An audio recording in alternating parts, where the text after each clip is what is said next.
हो तो अप्रैल में गजबर जानू, हो तो अप्रैल में गजबर जानू, मई में हो तो महर जवा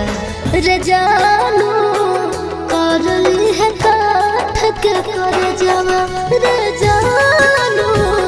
करली है काठ के कर जवा खाके साल